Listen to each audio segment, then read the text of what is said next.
وإن ربك ليعلم ما تكن صدورهم وما يعلنون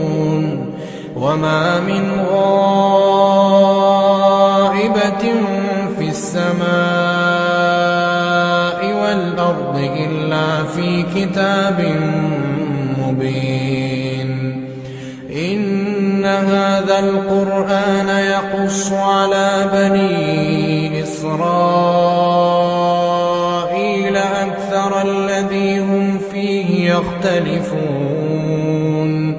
وإنه لهدى ورحمة للمؤمنين إن ربك يقضي بينهم بحكمه وهو العزيز العليم